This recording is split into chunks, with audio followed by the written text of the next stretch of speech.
आजा बेटा, यहाँ बैठ। मैंने अभी अभी श्री कृष्ण को खिचड़ी का भोग लगाया है। ले खिचड़ी खा बेटा। पसंद आई खिचड़ी तुझे? और दूं? बस माँ, पूरा पेट भर गया, आनंद आ गया तुम्हारे हाथ की खिचड़ी खाकर। माँ, क्या मैं ये स्वादिष्ट खिचड़ी कल भी खाने आ सकता हूँ? कल ही क्यों बेटा, तू रोज मेरे पास खिचड़ी खाने आ जाया कर। कर्माबाई की कुटिया में उस बालक के रूप में स्वयं भगवान जगन्नाथ खिचड़ी खाने पधारे थे। और अब रोजाना कर्माबाई जब भगवान कृष्ण को खिचड़ी का भोग लगाती, थोड़ी देर बाद वो बालक भी खिचड़ी खाने आ जाता। एक दिन कर्माबाई, भगवान को बिना स्नान किए भोग लगाना अच्छी बात नहीं। तुम रोजाना सुबह पहले स्नान आदि क्रियाएं करके विधि विधान से पूजा करके ही भगवान कृष्ण का भोग बनाया करो। ठीक है बाबा, अब मैं स्नान करके ही प्रभु का भोग बनाया करूंगी।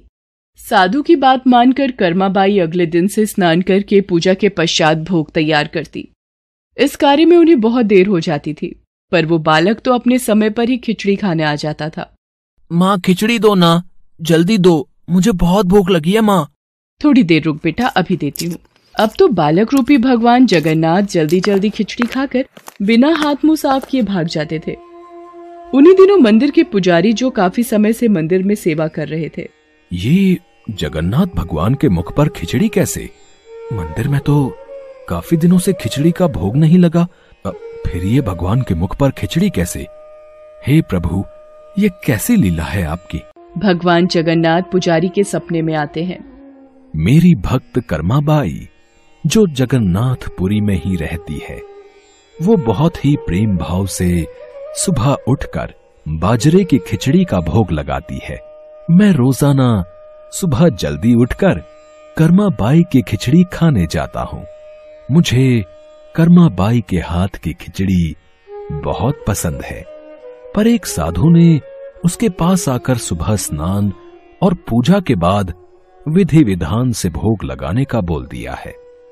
अब कर्माबाई स्नान और पूजा के बाद भोग लगाकर मुझे खिचड़ी देती हैं। इन सब कार्यों में बहुत देर लग जाती है। मुझे बहुत तेज भूख लगती है। भक्तगण मेरा इंतजार कर रहे होते हैं, इसलिए जल्दी जल्दी खिचड़ी खाकर मैं बिना मुंह हाथ धोए वापस लौट आता हूँ।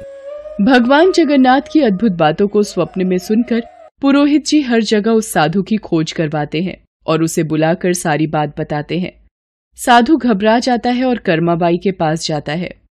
कर्माबाई, तुम श्री कृष्ण भगवान की परम प्रिय भक्त हो। तुम्हारे लिए किसी नियम नीति की कोई आवश्यकता नहीं। तुम अपने अनूठे प्रेम से जिस प्रकार सुबह जल्दी उठकर भोजन बनाती थीं, वैसे ही बनाकर भगवान का भोग लगाया करो। ठीक है साधु बाबा, अब मैं पहले की तरह ही सुबह जल्दी भोग बनाया करूंगी। अब कर्माबाई फिर से पहले की तरह भगवान कृष्ण को भोग लगाकर उस बालक को बड़े प्रेम पूर्वक खिचड़ी खाने को देती थी। ये क्रम कई वर्षों तक चला और एक दिन कर्माबाई परलोक सिधार गई। हे प्रभु, हमसे कोई भूल हो गई क्या? आज आपके नैनों से अश्रुधारा कैसी प्रभु? हे भगवान जगन्नाथ, क्या अपराध हुआ हमसे जो अब दुखी हुए प्रभु?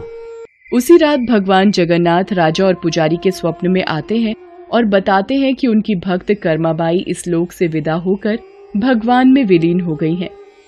अब उन्हें सुबह सवेरे बाजरे की खिचड़ी कौन खिलाएगा, यही उन्हें दुख है। अगले दिन पुजारी जी, जो स्वप्न आपने देखा वही स्वप्न मुझे दिखाई दिया।